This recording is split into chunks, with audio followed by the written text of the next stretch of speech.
नमस्कार मैत्रिणींनो, आनंदी मन या रेसिपी चॅनलवर तुम्हा सगळ्यांचं सहर्ष स्वागत। आज आपण पारंपरिक पद्धतीचे गुळ खोबऱ्याचे मोदक ही रेसिपी पाहणार आहोत। गणपतीचे दिवस सुरू आहेत, त्यामुळे ही रेसिपी एकदा नक्की ट्राय करून बघा। चला तर मग व्हिडिओला सुरुवात करूया। पहिल्यांदा एका ताटात 1 वाटीभर गव्हाचं पीठ घ्यायचं आहे। 1 वाटी गव्हाच्या पिठाला 1 चमचाभर बेसन पीठ घालायचं आहे आणि कडकडीत तेलाचं मोहन देखील घालायचं आहे। मोहन घालून झाल्यानंतर ते थोडं थंड झाल्यावर आपल्याला सर्व पीठ हाताने मळून घ्यायचं आहे। त्यानंतर थोडे थोडे पाणी घालून पिठाचा घट्टसर गोळा आपल्याला तयार करून घ्यायचा आहे। बघा, आणि घालतानाच थोडंच पाणी घालावं, म्हणजे पिठाचा गोळा घट्ट बनेल। आपला पिठाचा गोळा तयार आहे, त्यावर थोडा तेलाचा हात लावून आपण मऊ करून घेऊया।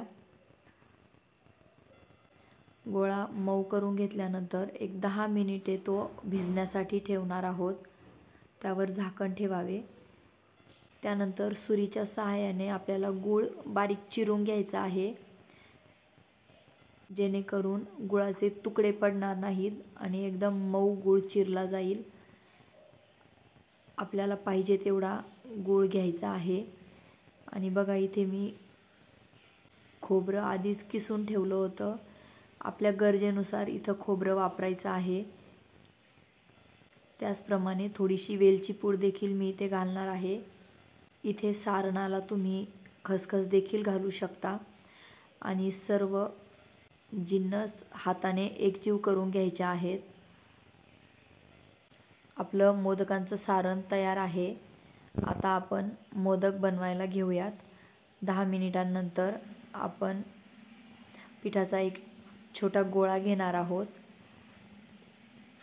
व हातावर गोल करून त्याची आपण पारी लाटून घेणार आहोत। अगदी पातळ अशी पारी लाटायची आहे। आता या पारीच्या हाताच्या सहाय्याने कळ्या तयार करून घ्यायच्या आहेत। बघा, वरील प्रमाणे 2 बोटांनी त्याच्या कळ्या तयार करून घ्यायच्या आहेत व कळ्या तयार करून झाल्यानंतर त्याच्यामध्ये सारण घालायचं आहे। सारण घालून झालं की या सर्व ज्या कळ्या आपण केलेल्या आहेत त्या एकत्र आणून मोदक बंद करून घ्यायचा आहे। अगदी हलक्या हाताने बंद करायचा आहे। बघा, आपल्या मोदकाला छान सुबक अशा कळ्या पडलेल्या आहेत। अशाच पद्धतीने आपण उरलेले सर्व मोदक तयार करून घेणार आहोत।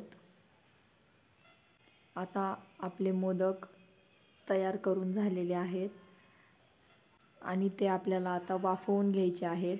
तर इथे मी एक चाळणी घेतली आहे। त्या चाळणीला थोडंसं तेल लावून घ्यायचं आहे व एक एक करून हे मोदक ठेवायचे आहेत। तसेच मी अगोदरच कढईत 1 ग्लास भरून पाणी ठेवले होते गरम होण्यासाठी। त्या पाण्याला उकळी आल्यानंतर ती चाळणी मी त्यावर ठेवली आहे व त्यावर झाकण देखील ठेवलेलं आहे। आता कमी गॅसवर आपल्याला 20 मिनिटे ही वाफ देऊन घ्यायची आहे। 20 मिनिटे झालेले आहेत आणि बघा, मोदकसुद्धा तयार झालेले आहेत। इथे तुमच्या आवडीप्रमाणे त्यावर तुम्ही गावरान तूप देखील घालू शकता। आपले पारंपरिक पद्धतीचे गुळ खोबऱ्याचे मोदक तयार आहेत। धन्यवाद।